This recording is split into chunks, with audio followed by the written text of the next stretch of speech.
안녕하세요. 공시와 투자 키팩터를 통해 투자 아이디어를 찾아주는 테린이 아빠입니다. 내용 보시고 도움되시면 구독, 좋아요, 알람 부탁드리겠습니다.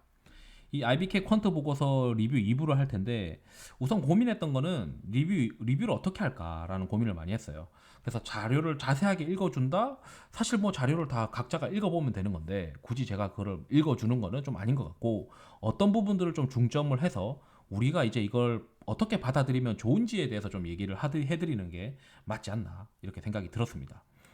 우선 19페이지까지 얘기를 해드리면서 이 애널리스트가 팩터 로테이션 모델을 여러 가지 이제 올라가서 19페이지 위에 보면 독립 변수가 있죠. 기관 수급의 롱숏 수익률과 외국인 이익 모멘텀, 배당, 로우볼, 퀄리티, 사이즈, 주가 모멘텀, 가치 이거를 롱숏 수익률을 그 시가총액 상위 300등 종목으로 가지고 별도로 데이터베이스를 쌓고 그 데이터베이스를 코스피 지수와 비교를 해서 민감도를 만들어서 그 민감도 구간에서 이제 시장이 잘 먹히느냐 안 먹히느냐 이런 것들을 체크를 한 것 같습니다.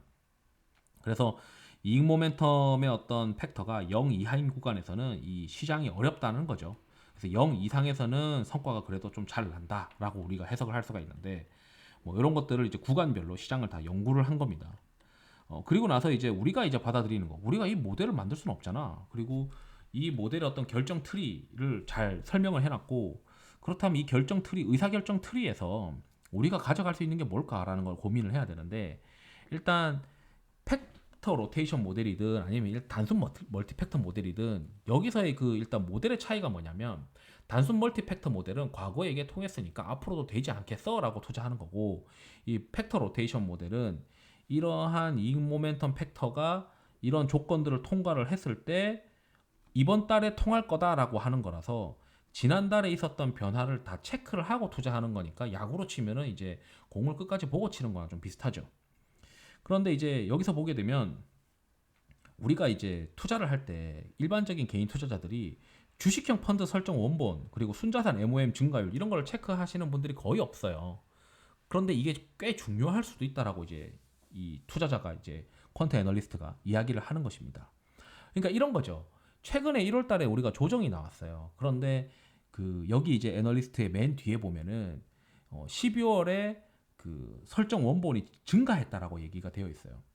그렇기 때문에 이익 모멘텀 이 민감도가 괜찮았고 설정 원본이 증가했기 때문에 자기는 이제 12개월 그 12개월이 아니죠. 그러니까 FI2 OP 상향되고 있는 1분위를 사라고 제시를 한다라고 이제 되어 있는데 저는 이제 이 이야기에서 뭘 우리 같은 개인 투자자가 가져갈 수 있는 게 뭐냐라고 이제 생각을 해본다면 지난달에 주식형 펀드 설정 원본이 늘어났구나. 그러면은 이번 달에 만약에 조정이 나오더라도 증시에 매수 대기 자금이 있으니까 지수가 하락을 하더라도 바텀이 금방 잡힐 수 있겠구나라고 해석할 수 있는 거죠. 반대로 지난달에 주식형 펀드 설정 원본이 감소했네. 이번 달에 조정이 나오거나 또는 이번 달에는 수급상으로 좀 불리할 수도 있겠구나. 이런 것들을 좀 체크를 해야 되고 반대로 여기 보시면 외국인의 코스피 200 누적 선물 순계약 수 이런 것들도 체크를 하면서 지난달 대비 증가했느냐 감소했느냐 이런 거를 보면서 증시의 매수 대의 자금이 어느 정도 좀 받쳐주느냐 그리고 이익 모멘텀 관련된 전략들이 좀 써질 수 있느냐 이런 것들을 체크할 수 있고 그리고 OECD 선행지수 이런 것들도 체크하면서 100 이상이고 이 경기 확장 지수이냐 한국의 OECD 선행지수와 그리고 그 세계 선행지수 이런 것들도 비교를 하면서 한국이 OECD 평균보다 좀 더 상승을 하느냐 이런 걸 지금 비교를 한다는 거잖아요. 그래서 이게 비교를 됐을 때 그 좀 더 한국이 낫다라고 생각하면 외국인 자금들이 들어올 가능성이 있다라는 걸 지금 보려고 하는 것 같습니다. 그래서 우리가 이 애널리스트가 의사결정 트리를 통해서 최소한으로 체크해야 되는 매크로 데이터들을 제시를 하는 거죠. 일반 투자자들이 체크를 해야 되는 거를. 제가 이제 그 3프로 TV를 가끔씩 보기는 보는데 거기에 그 이한영 본부장님을 제가 아는 건 아닌데 그분이 이제 그 과거에 초창기에 나왔을 때 회사에서 매일매일 그 데이터를 손으로 입력을 한다는 듯이 얘기를 하셨어요. 근데 그때 제가 얼핏 듣기로는 그 영상에서 펀드 순자산 원본 증가 이런 것도 다 체크를 하신다고 하시더라고요. 근데 마찬가지로 이제 아시는 분들은 이런 것들을 다 체크를 한다라는 게 저는 이제 느껴졌고 저도 이 모델을 옆에서 보면서 이런 것들이 중요하구나를 깨달았거든요. 평소에는 이런 거 체크해 본 적이 없습니다. 그래서 여러분들도 주식형 펀드 설정 원본, OECD 선행지수, 그리고 글로벌 OECD 선행지수, 그리고 코스피 200 누적 선물 순계약수의 증가 이런 것들도 좀 체크했으면은 좋을 것 같다라고 말씀드리고 싶고, 이익 모멘텀이 잘 될 때는 시장이 좋다라고 이제 이야기를 하는 건데, 이익 모멘텀이 잘 되는 거는 민감도가 0 이상이다 뭐 이런 얘기들이 이제 있죠. 이런 것들 다 자세하게 읽어 보시면 어떤 이야기인지 알 수 있을 것 같고, 우리 같은 투자자들이 가져갈 수 있는 것들은 중간중간에서 이 정도는 이 정도 데이터들은 나도 좀 체크를 해야 되겠구나라고 하는 데이터들을 빨리빨리 자기 걸로 만들어야 된다라고 이제 이야기를 해드리고 싶습니다. 그래서 대부분의 이제 주식형 펀드 설정 원본에 관련돼서 체크를 하는 것들이 많고, 거기에 아마 조금 더 내려가면 또 다른 것들이 있을 겁니다. 그리고 여기 밑에 내려가면 대부분 이제 설정 펀드, 설정 원본 뭐 이런 것들이죠. 그리고 조금 더 이제 저 내려가게 되면 이게 뭐 지금 70페이지다 보니까 내려가서 이머징 ETF 설정 자수, 그러니까 이제 iShares MSCI 이머징 ETF 이런 거 있잖아요. 이 이머징 ETF의 이 발행 주식 수가 지난달 대비해서 증가했느냐, 이런 것들도 외국인의 어떤 수급이 들어올 가능성이 높다라는 겁니다. 그래서 이런 경우에는 12개월 전 대비 주가가 상승을 하면서, 그러니까 절대 수익 모멘텀이 있는데 3개월 동안 외국인 순매수가 강했던 것들, 이런 것들 사더라, 뭐 이런 것들 효과가 있더라, 이런 것들이 있죠. 그래서 우리가 뭐 나스닥 MOM 수익률 지수, 이머징 MOM 수익률, 그리고 이머징 ETF 설정 원본 이런 것들 정도는 나도 체크를 해야 되겠다라고 이제 저는 이제 여기서 깨닫게 된 겁니다. 그러니까 이머징의 어떤 ETF 설정이 커지면은 한국 시장에 돈이 들어올 가능성이 있다라고 이제 해석을 하는 거죠. 그러한 수급 요건들이 점점 나빠지면, 와, 이번 달에는 조정 나오면은 그 바텀이 좀 깊어질 수 있겠네, 많이 밀릴 수도 있겠구나, 이제 이런 것들도 이제 우리가 매월 손으로 넣어보면서 체크를 하면 느껴지는 것들이 투자자들마다 있을 것이다라고 하는 게 이제 저는 이제 생각입니다. 그래서 이거를 모델이 좋다 뭐 이런 것들을 말씀드리는 게 아니고, 이 모델을 통해서 우리가 어떤 것들을 볼 거냐, 그리고 배당의 경우에는 10년물 금리가 미국 10년물 금리가 MOM으로 하락해야 효과가 있는 거구나, 이제 생각을 하는 거죠. 그렇다면 미국 10년물 금리가 월 단위로 하락하지 않으면 굳이 배당 투자는 하지 않는 게, 이번 달에는 배당 관련된 투자를 하지 않는 게 낫다라고 이제 해석이 되는 거죠. 그리고 쭉 그러니까 이제 결국에는 이제 뭐냐, 여기 코스피 예상 배당 수익률을 이렇게, 이거는 이제 컨센서스 데이터니까 우리가 확인하기 어렵고, 일반 투자자들은 최소한 미국 10년물 금리 MOM 변화율 정도는 investing.com에서 충분히 확인할 수 있지 않느냐. 월 단위로 데이터를 엑셀로 만들어서 손으로 기입하면은, 한 달에 한 번만 노력해서 기입하면은 이번 달에는 좀 이렇게 플레이하는 게 좋겠구나, 이런 것들이 좀 생각될 것 같다라고 이제 저는 이제 말씀드릴 수 있을 것 같습니다.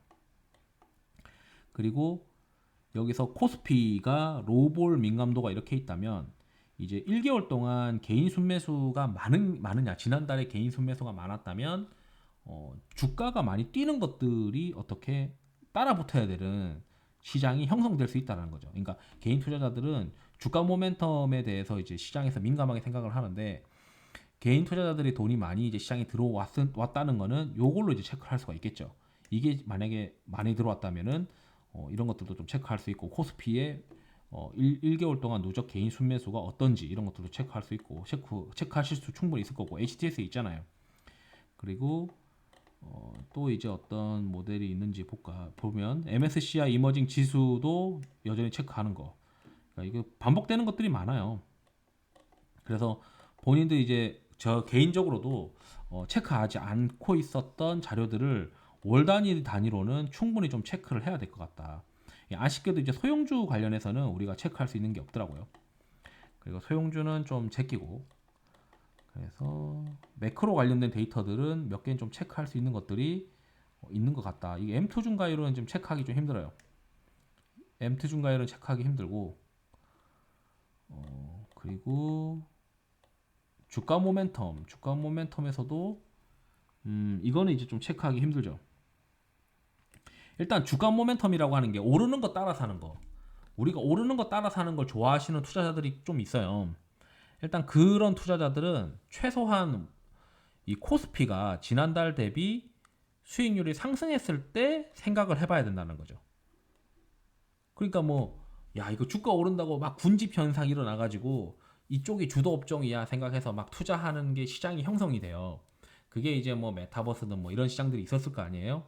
그런데 그런 시장이 된다라고 생각을 할 거면 이 뭐 여기에 해당하는 어떤 주가 모멘텀 1분위 수익률이 좀 강하느냐 또는 이제 코스피가 최소한 지난달 대비해서 상승했느냐 뭐 이런 것들을 좀 체크하면서 주가 모멘텀이 그래도 뭐 시장에서 좀 영향이 될 수 있는 시장이다 아니다. 그러니까 코스피가 MOM으로 증가율이 나쁘면 주가 모멘텀이 굉장히 이제 성과가 나빠지겠죠. 그래서 지금 저는 이제 이런 생각도 들어요. 최근에 이제 코스피가 월 단위로 보게 되면 12월 수익률이 11월 대비 수익률이 나빠진 거나 마찬가지잖아요. 그렇다면은 이제 월 단위로 수익률이 나빠졌으니까 주가 모멘텀은 당분간 효과가 없다는 거죠. 그 말은 12월 달에 많이 올랐던 것들 지금 박살나는 게 맞는 시장일 수도 있다는 거라고 해석이 되는 것 같습니다.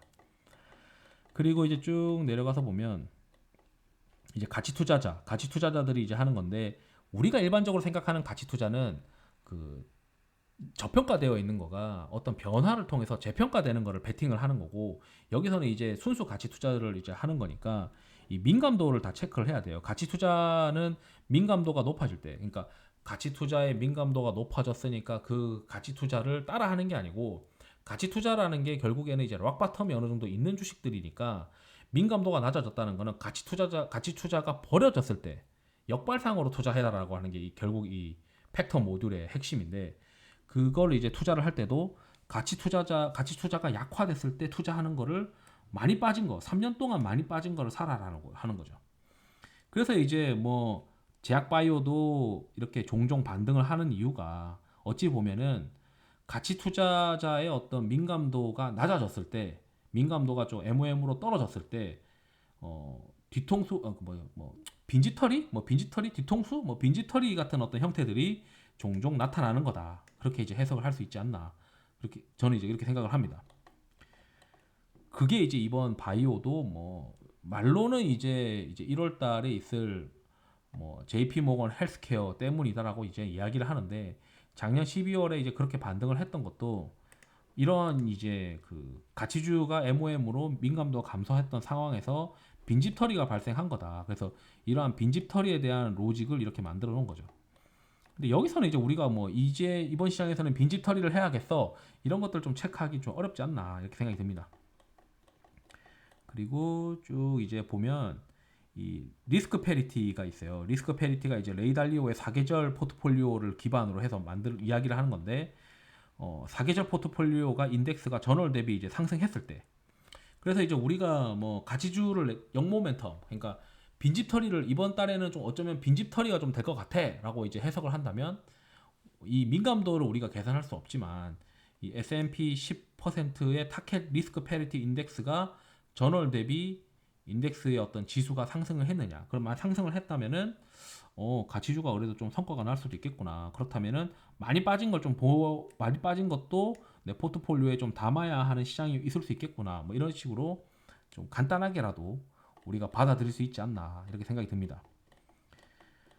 그리고 이제 쭉 내려가면 이제 본인의 이제 투자 1월 달에 투자는 이렇게 설정 원본과 NAV가 동시에 증가했다. 그렇다면은 기관 투자자들이 지금 수익이 좀 잘 났다라는 거죠. 사실 12월 말에 자신감을 가지고 있던 상황이고 1월 달에도 돈도 생겼고 자신감도 있기 때문에 이익 모멘텀이 높은 주식들을 아마 사지 않겠느냐. 그리고 이런 구간에서는 1월 달에 지금 현재 우리가 지수가 조정이 나오더라도 연초 대비해서 빠지는 폭이 좀 제한적일 수도 있다. 이렇게 이제 해석할 수도 있지 않나 싶습니다. 그래서 결국 이제 뭐 여기서 이 내용은 과거의 어떤 구유형을 알아야 신유형도 풀 수 있다. 뭐 이렇게 이제 얘기를 하면서 결국 이제 반복되는 것들이 대부분이고 신유형은 별로 없다. 뭐 이런 얘기를 하는 것 같아요. 신유형도 결국 비슷비슷한 것들이다라고 이제 이야기를 하면서 결국 이제 본인이 이제 가장 리스크로 생각하는 것이 과거의 이제 백테스팅 기간인데 제가 이제 멀티팩터 모델의 한계가 이런 것들인데 2000년도 초반부터 컨센서스 데이터가 있어요. 그렇기 때문에 이익 모멘텀 기반으로 해서 멀티팩터 모델을 만들어 봐야 2000년도 초반부터 형성된 데이터를 가지고 만드는 것이고 중간중간에 이제 그 최적화 과정을 거치게 되면은 2013년도, 2011년도부터는 저성장 국면, 그리고 2013, 12, 13, 14 이런 연도, 15년도까지 롱숏 관련된 자금들이 많이 설정되던 국면들, 이런 국면에 오버피팅 해봐야 앞으로 안 만들 가능성도 높다라고 이제 전 말씀드리고 싶은 건데, 마찬가지로 이 모델도 인플레이션이 정말 고착화되는 어떤 시장이 형성이 되면, 사실 뭐 저는 주식도 다 망가질 거라고 보고 있던데, 인플레이션에 고착화되는 어떤 시장이 되면은 기존의 어떤 퀀터 모델들이, 로테이션 모델도 리스크가 있을 수 있다라고 이제 인정을 하는 거죠. 왜냐하면 그건 테스트에 대한 기간에서, 테스트 기간이 점점 길어지면 이제 달라질 수는 있죠. 예를 들어 이 모델을 가지고 앞으로 한 10년, 20년 정도 더 그 견뎌가면서 약간의 어떤 파라미터를 수정해 나가면 이제 좀 더 이제 견고해질 수는 있겠죠. 그리고 이런 형태의 모델이 존재하나요?라고 이제 얘기하는데, 본인은 이제 퀀트는 뭐 투자의 도구일 뿐이고 특별한 양식이나 형태 구애받지 않는다 생각한다고 하는데, 예전에 저한테 그런 얘기를 했어요. 미국의 어떤 그 퀀트 애널리스트가 자기랑 비슷한 거 하는 애가 있는 것 같다라고 얘기를 하더라고요. 걔도 이제 미국 시장에서 어떤 특정 팩터의 민감도를 조사를 하고 그 민감도를 바탕으로 해서 이러이러한 투자에 대해서 투자를 해야 된다라는 식으로 보고서가 있는 걸 자기가 봤다라고 하더라고요. 그래서 만들고 나서 보니까 비슷한 놈 찾아가지고 일단 있는 게 좀 신기했었다라고 이제 저한테 이제 얘기를 했었던 게 있는데, 그래서 뭐 본인은 이제 그냥 겸손하게 퀀트는 뭐 투자자의 이제 도구일 뿐이고 이걸 바탕으로 해서 뭐 의사결정을 하는 데 도움이 됐으면 좋겠다라고 이제 하는 내용인 것이고, 민감도의 범위를 임의로 설정을 했어요. 민감도의 범위를 뭐 1과 0, 마이너스 1 이렇게 있잖아요. 본인이 이걸 이제 구간별로 했잖아요. 예를 들어 0.2에서 0.3 뭐 이런 구간별로 한 건데, 이 구간을 이제 그냥 범위를 넓게 그냥 설정을 하더라도 시장을 아웃퍼폼 하더라라고 이제 저한테 알려주더라고요. 그러니까 그 말은 뭐냐면, 이 민감도를 어느 정도 범위를 설정을 해서 플레이해서 좀 더 공격적인 수익률을 내려고 하는 건데, 그게 틀리더라도 아예 그냥 마이너스 1에서 뭐 1 이렇게 해서 설정을 하더라도 성과가 났었다라고 주장을 하고 이야기를 하고 있으니까, 틀리더라도 크게 틀릴 가능성은 제한적이다라고 이제 우리가 해석할 수 있죠. 이 모델 자체가. 그래서 뭐 그런 내용들도 쭉 이제 본인이 이제 질문 받을 만한 것들도 많이 이야기를 하고 있는 겁니다. 그래서 이제 압축 모델도 이제 종목이 너무 많으니까 뭐 한 10개에서 한 15개 정도 압축하는 모델도 만들어 줘라고 제가 옛날에 했었는데, 본인이 이제 뚝딱뚝딱 만들더라고요. 근데 이제 만들었을 때 보니까 이 종목들이 너무 이제 압축이다 보니까 팩터를 순수하게 표방하지 못하는 경우들이 종종 있어요. 그러니까 뭐 우리가 그래 왜 퀀트 투자하는 사람들이 팩터 투자를 한다고 할 때 종목을 많이 투자하는 이유가, 종목을 많이 투자해야 개별 종목 리스크가 낮아지고, 개별 종목 리스크가 낮아질수록 팩터에 어떻게 좀 가깝게, 팩터의 성격에 가깝게 표방되는 투자를 하는 건데, 이게 압축하면 압축할수록 개별 종목에 대한 리스크가 이제 그 팩터에 대해서 어떻게 표방하지 못하다 보니까 변동성이 좀 클 수는 있더라고요. 그래서 저는 이제 오히려 이 많이 투자하는 모델로 꾸준히 가는 게 맞지 않나 이런 생각도 듭니다.